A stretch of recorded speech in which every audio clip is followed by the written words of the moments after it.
Covid की जैसा कह रहे हैं कि एक और नया वायरस आया है जिसका नाम है HMPV, ह्यूमन मेटानिमो वायरस। हमें इसे जरूरत है डरने की या नहीं? वो कहते हैं ना मोहल्ले में आज फिर शरया आई, तो ये नई है शरया है हमारे मोहल्ले में। And should be afraid of it? क्या ये लॉकडाउन कर सकती है? किस लोगों को इम्पैक्ट करती है? आज हम इस वीडियो में डिटेल में इस बारे में डिस्कस करने वाले।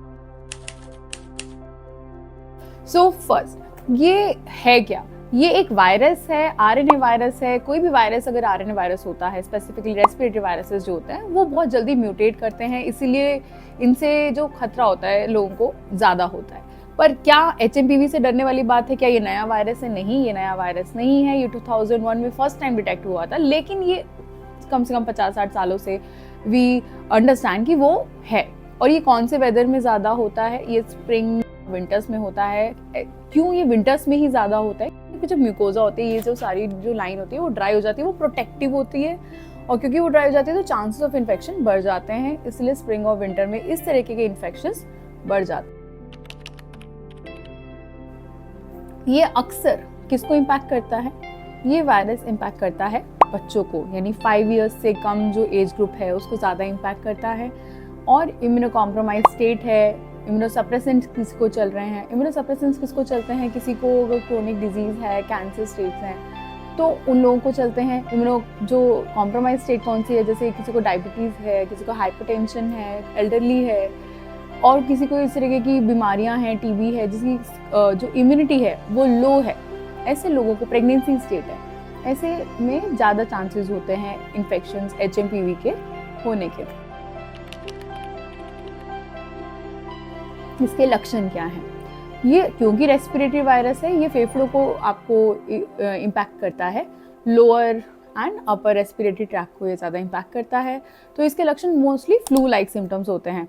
कॉमन कोल्ड है, कफ है, नेजल कंजेशन है, फीवर है, टायर्ड है, लिथार्जी है। तो वायरल जो होता है उसके जैसे सिम्टम्स होते हैं। इसमें पिक्यूलियर सिम्टम होता है वीजिंग, कि सांस लेते और छोड़ते वक्त एक पिक्यूलियर जो आवाज़ आती है वीजिंग, वो होती है, जो कि बच्चों में अक्सर पाई जाती है। That is a peculiar to HMPV।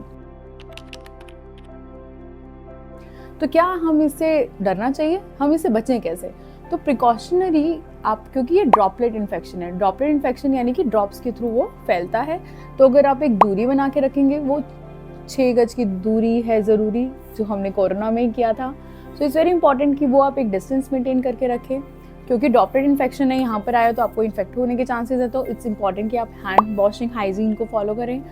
तीसरा, आप मास्क का इस्तेमाल करें। और अगर आपको फ्लू जैसे सिम्टम्स हैं तो आप रेस्ट लें, बहुत ज़्यादा पानी पिएं, अपनी इम्यूनिटी को मेंटेन करने के लिए अच्छा खाना खाएं, बाहर का बहुत ज़्यादा खाना ना खाएं, अवॉइड करें। एंड इवन नट्स हैं, ड्राई फ्रूट्स हैं, ग्रीन वेजिटेबल्स हैं, जो सीजनल फ्रूट्स हैं वो सब खाएं। तो it will build your immunity, और चांसेस लो हो जाएंगे, नहीं होंगे, if you will take care of the precautionary measures. तो ये हुआ आप कि इसको कैसे आप बचा सकते हैं। तो इससे डरने वाली बिल्कुल बात नहीं है, और इससे हम बच सकते हैं। It's important to be very vigilant and precautionary measure को फॉलो किया जाए। ये हुआ HMPV के बारे में। और हम इस चैनल पे हर ट्यूसडे और Saturday long content videos mental health के ऊपर शेयर करते हैं। Follow us for more, and मिलते हैं अगले वीडियो में। Doctor Shaira signing off. Bye bye.